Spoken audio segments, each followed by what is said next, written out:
Hello दोस्तों, welcome to my YouTube channel.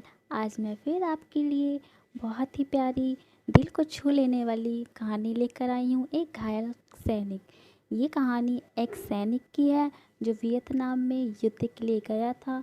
युद्ध समाप्त होने के बाद जब उसके घर लौटने की बारी आई तो उसने अपने माता पिता को फ्रांस से फ़ोन किया। माँ और पिताजी, मैं घर आ रहा हूँ, लेकिन घर आने से पहले मुझे आपसे एक बात पूछनी है। मेरा एक दोस्त है जिसे मैं अपने साथ घर लाना चाहता हूँ। क्या मैं उसे ला सकता हूँ?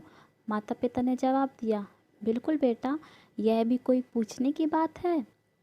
हमें तुम्हारे दोस्त से मिलकर बहुत खुशी होगी, सैनिक बेटा बोला। लेकिन पहले एक बात आप लोग जान लें कि युद्ध में वह बहुत बुरी तरह घायल हो गया है। उसने एक बारूदी सुरंग पर पैर रख दिया था, जिससे उसने अपना एक हाथ पैर गंवा दिया है। उसके पास कोई जगह नहीं है जहाँ वो जा सके, इसलिए मैं उसे अपने साथ रहने के लिए लाना चाहता हूँ।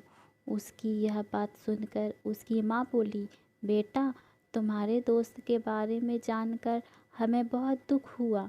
हो सकता है हम उसके रहने के लिए कोई जगह तलाश कर सकें। नहीं माँ, मैं चाहता हूँ कि वो हमारे साथ रहे। लेकिन बेटा, अब पिता ने कहा, तुम समझ नहीं रहे हो कि तुम क्या चाह रहे हो। इस तरह का अपाहिज व्यक्ति हमारे लिए कितना बड़ा बोझ होगा।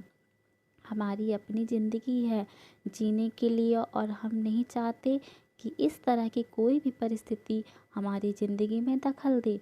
मेरे हिसाब से तुम्हें अकेले घर आना चाहिए और अपने दोस्त को वहीं छोड़ देना चाहिए। वह अपनी ज़िंदगी जीने के लिए कोई ना कोई रास्ता निकाल ही लेगा। सुनकर उस सैनिक ने फ़ोन रख दिया। कुछ दिनों बाद उसके माता पिता को फ्रांस पुलिस से एक संदेश मिला, जिसमें उन्हें बताया गया कि उनके बेटे की एक बिल्डिंग से गिरकर मौत हो गई है। पुलिस के हिसाब से ये एक सुसाइड केस था। दुखी माता पिता ने तुरंत ही फ्रांस के लिए फ़्लाइट बुक कराई और वहां पहुंच गए। वहां उन्हें शहर के मुर्दाघर ले जाया गया ताकि वे अपने बेटे की पहचान कर सकें। उन्होंने उसकी पहचान कर ली, किंतु ये क्या! अपने बेटे को देखकर उनकी कँपकँपी छूट गई कि उनके बेटे का बस एक हाथ एक पैर था। दोस्तों, इस कहानी में जो माता पिता हैं वे हमसे बहुत से लोगों की तरह हैं, जो अपनी सुविधाओं को सबसे अधिक महत्व देते हैं। वे उन लोगों से प्यार करना या रखना, समय बिताना चाहते हैं जो दिखने में अच्छे हैं, स्वस्थ हैं, या फिर जिनके साथ रहकर उन्हें मज़ा आता है। वे ऐसे लोग को पसंद नहीं करते जो देखने में स्वस्थ, सुंदर या स्मार्ट नहीं हैं, या जिनके साथ वे मज़ा नहीं कर पाते, या जो किसी भी रूप में उनके लिए असुविधाजनक हैं।